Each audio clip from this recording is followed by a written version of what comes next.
ಜಿ5 ಇರುವಾಗ ನೀವು ನಿಮ್ಮ ನೆಚ್ಚಿನ ಶೋಗಳನ್ನ ಎಂದಿಗೂ ಮಿಸ್ ಮಾಡಿಕೊಳ್ಳುವುದಿಲ್ಲ. ಅದು ಸಂಪೂರ್ಣ ಉಚಿತವಾಗಿ.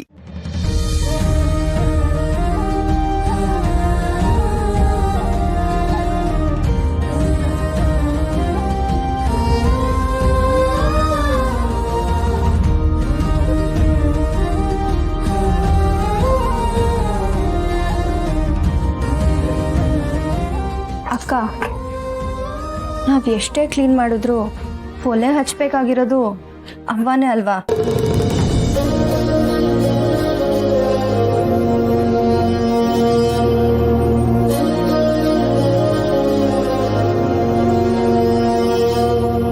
ಈಗಿರೋ ಪರಿಸ್ಥಿತಿಲಿ ಅವ್ವ ಮೆಸ್ ನಡ್ಸಕ್ ಒಪ್ಕೋತಾಳ?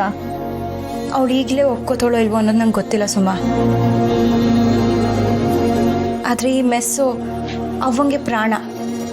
ಅವಳಿಗೆ ಇದ್ಬಿಟ್ರೆ ಬೇರೆ ದಾರಿನೇ ಇಲ್ಲ. ಅವಳು ಖಂಡಿತವಾಗ್ಲೂ ಬಂದೇ ಬರ್ತಾಳೆ ಅನ್ನೋ ನಂಬಿಕೆ ನನಗಿದೆ.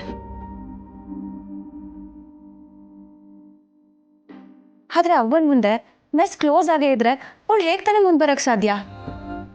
ಅದಕ್ಕೆ ನಾವೇ ಅವಳಿಗೆ ದಾರಿ ತೋರಿಸ್ಬೇಕು ಅನ್ನೋ ಕಾರಣಕ್ಕೆ ಈ ನಿರ್ಧಾರ ತಗೊಂಡಿತ್ತು. ಅಕ್ಕ, ನಂಗೆ ಬುದ್ಧಿ ಬಂದಾಗಿಂದ ಅವ್ವಂಗೆ ಒಂದಲ್ಲ ಒಂದು ಕಷ್ಟ ಇರ್ತಿತ್ತು.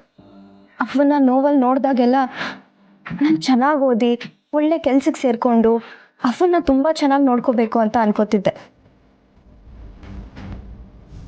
ಆದರೆ ನನಗೀಗ ಅರ್ಥ ಆಗಿದೆ, ಅವನ ಖುಷಿ ಇರೋದು ಈ ಮೆಸ್ಸಲ್ಲಿ ಕೆಲಸ ಮಾಡೋದ್ರಿಂದ ಅಂತ.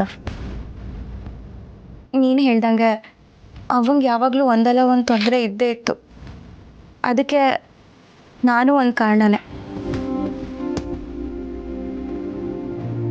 ನಾನು ಇಷ್ಟು ದಿವಸ ಅವನ ವಿರೋಧ ಯಾಕೆ ಹೋಗ್ತಿದೆ ಅಂದರೆ ಅವಳು ಒಳ್ಳೆತನನೇ ಅವಳಿಗೆ ಮುಳ್ಳು ಆಗಬಾರ್ದು ಅಂತ. ಆದರೆ ಇನ್ಮೇಲಿಂದ ನಾನು ಯಾವುದೇ ಕಾರಣಕ್ಕೂ ಅವನ ವಿರುದ್ಧವಾಗಿ ಏನೂ ಮಾಡಲ್ಲ. ಅವಳು ಹೇಳ್ದಂಗೆ ಕೇಳ್ಕೊಂಡಿರ್ತೀನಿ. ಅಕ್ಕ, ಅಮ್ಮನಿಗೆ ಈಗಲೂ ನಿಮ್ಮ ಮೇಲೆ ಏನು ಕೋಪ ಇಲ್ಲ. ಪರಿಸ್ಥಿತಿ ತಕ್ಕಂಗೆ ನಿಮ್ಮ ಮೇಲೆ ಕೂಗಾಡಿದಾಳೆ ಅಷ್ಟೇ. ನೀವೇನು ಬೇಜಾರು ಮಾಡ್ಕೋಬೇಡ ಅಕ್ಕ.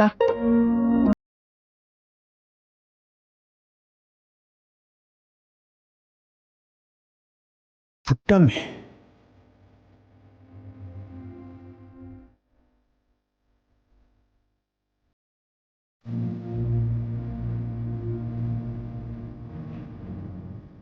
ಪುಟ್ಟಮ್ಮಿ, ಯಾಕೆ ಇಲ್ಲ ನಿಂತ್ಕೊಂಬಿಟ್ಟೆ?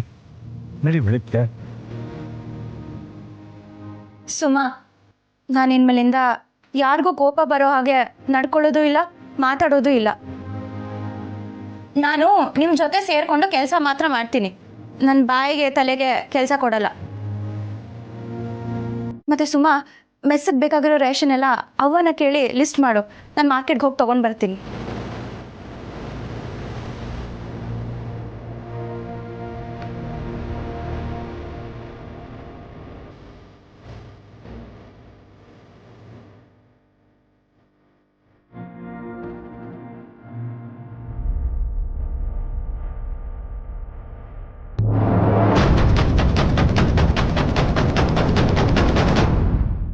ಜಿ5 ಆಪ್ ಡೌನ್ಲೋಡ್ ಮಾಡಿ ಎಲ್ಲಾ ಸಂಚಿಕೆಗಳನ್ನು ಸಂಪೂರ್ಣ ಉಚಿತವಾಗಿ ನೋಡಿ.